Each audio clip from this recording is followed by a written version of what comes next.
Ayan. Yan. At normal naman, wala siyang protect. Kaso nga lang, medyo ka na to sinubukan nila ni Sir gawin. Sinubukan. Kaya yan, tingnan nyo. Yan. Same sa may kabila. Walang audio. Walang audio ito eh.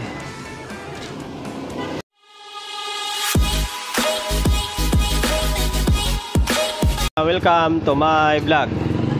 Ayun o, aga namin na pare. Ayun, for today's video, eto na naman. Una sa lahat, hihingi na kagad ako ng pasensya. Alam mo bakit naumay na yung mga viewers ko sa sa Ace na LX20. Kasi yung content ko halos ganito puro Ace na LX20. Pero kailangan, siyempre, karoon ako ng content. And then kasi ito mga request na pa-video. Ayun, Ace LX20 na galing Malabon City. Taga Malabon pa yung may-ari nito. Via Lalamove. Binalalamove lang. Dito, papuntang sa Oyo, Quezon City. Ayan. Ito, hindi ko na tinakpan. Hindi ko alam kung anong dyan. Ang issue, ito naman naka-normal naman ito Ito kaya nakabukas nga ng kasi chine-check up ko na Ito, on natin. Ayan Yan, normal naman, wala siyang protect. Kaso nga lang, medyo ka na to sinubukan nila ni Sir gawin. Sinubukan. Kaya yan, tingnan nyo. Yan. Same sa may kabila. Walang audio. Walang audio ito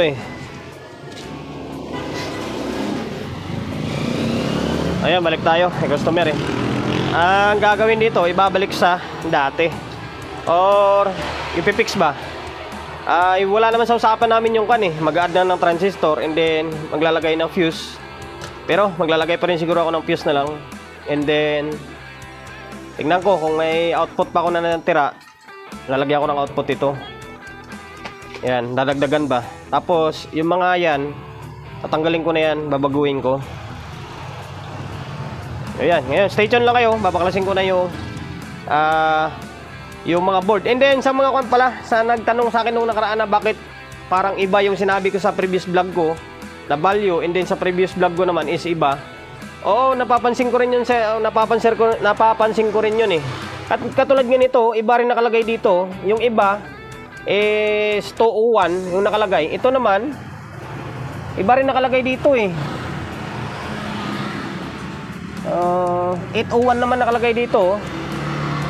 Ayan, iba-iba talaga. Kaya nga sabi ko ang comment ko doon na magkakaiba talaga. Ibig sabihin sa LX20 is magkakaiba yung version or yung value na naka-indicate sa may board. Pero isang pyesa lang yung nakakabit dyan. Kasi may version siya Hindi ko lang alam. Siguro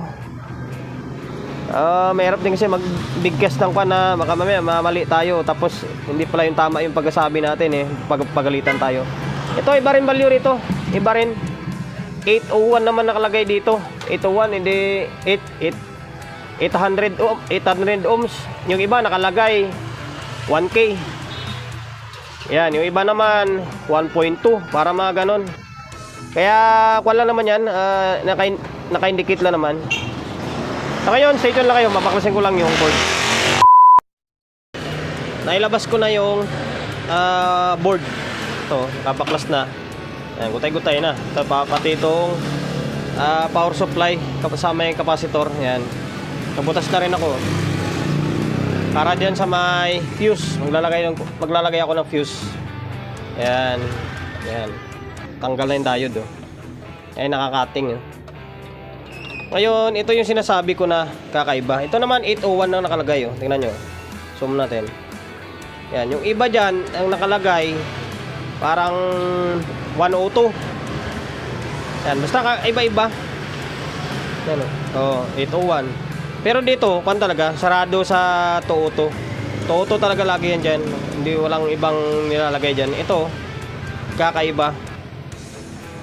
Ang nilagay nila is dalawang 1K.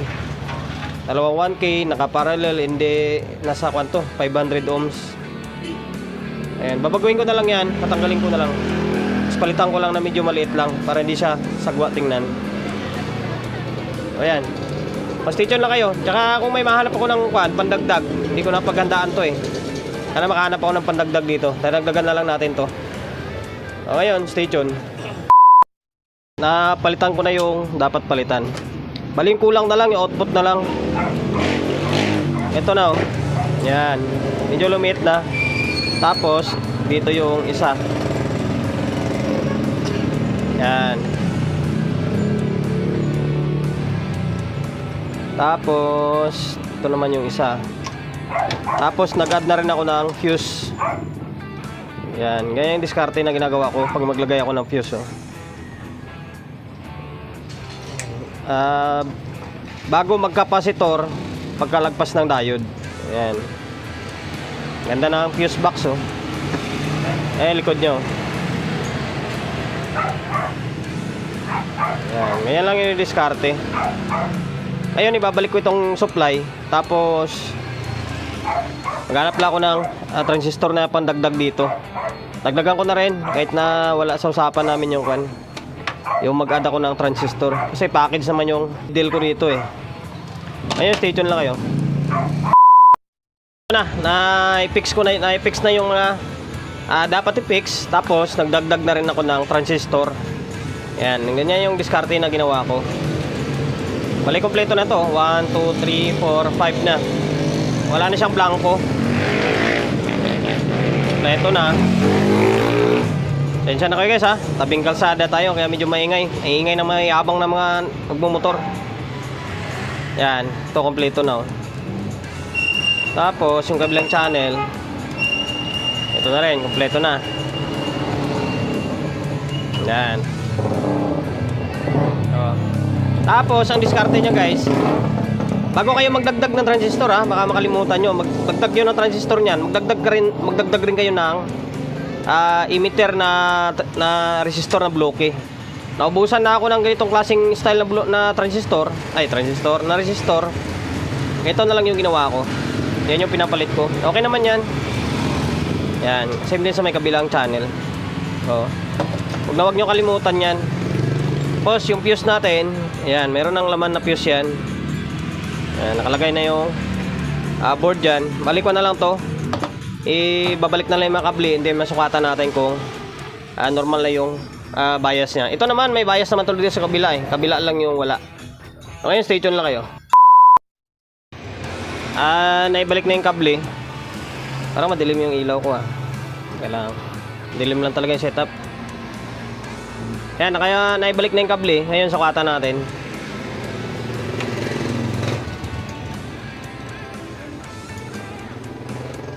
Ayan, nag-relay na parehas.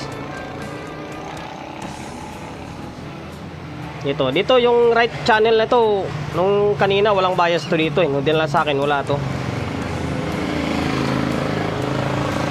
Oh, baliktad.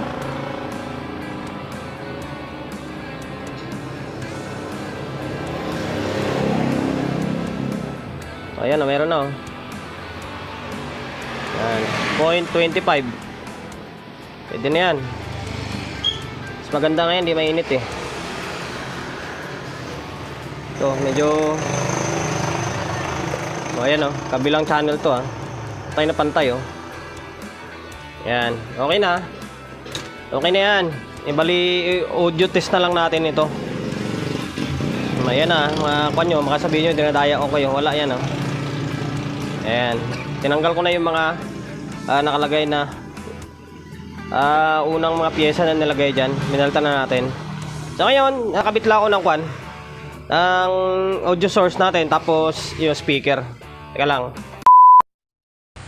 May isa pang problema. Balik ko na sana oh. Naglagay na ako ng kable oh, na para sa speaker to eh. Tapos ang problema, walang audio. Pag kinalapit mo rito sa rekta, okay naman, normal yung tunog. Pagdating dito, wala. Akala ko sira yung control. Nagpalit pa nga ako ng control oh. Bago na ang control na ito eh. Ang problema, wala pa ring audio.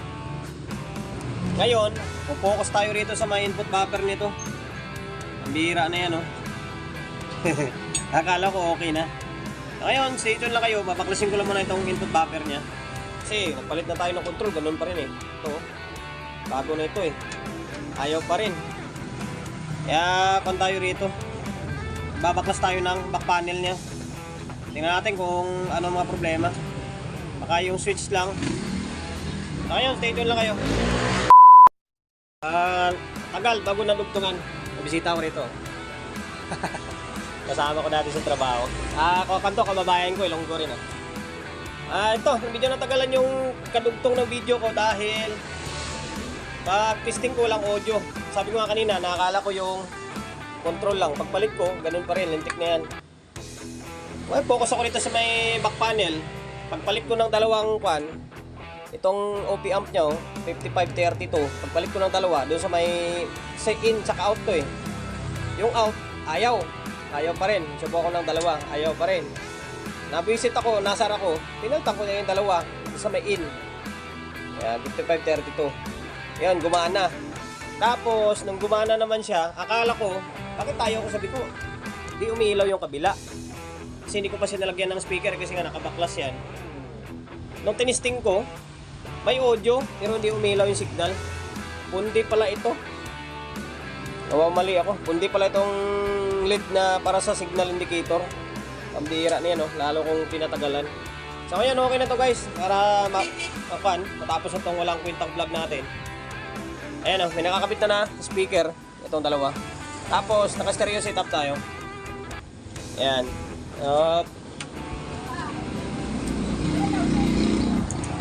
Ayan. Yung speaker na gamit natin, lagi kong binablog. High and then low lang. Tingnan natin Itong side kanina na yun, punti na to. Pinalitan ko na ito. Itong channel 2 or channel B. Ayan, umilaw na siya.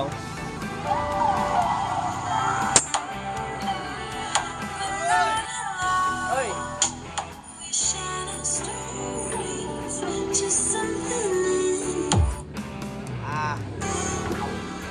Nakapal pala ako. Okay na yan, narinig nyo lang.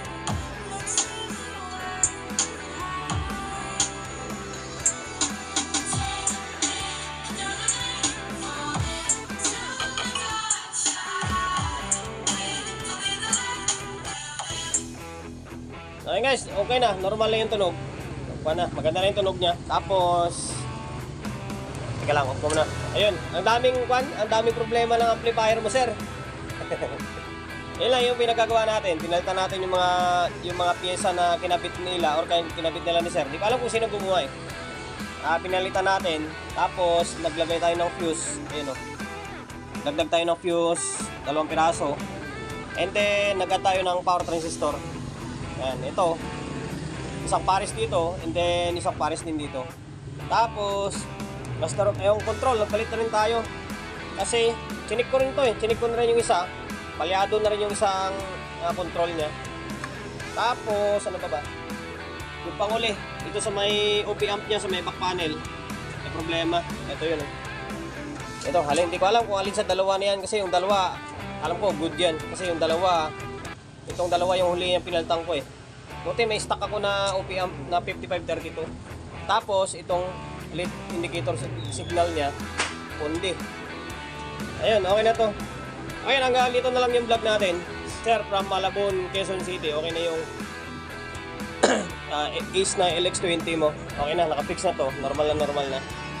Ayun, promotion. Bago tayo magtapos, sa mga gusto magpapagawa, along sa Uyo, Quezon City. May number 41, Don Julio, Gregorio Street, sa Uyo Road, sa Uyo, Quezon City.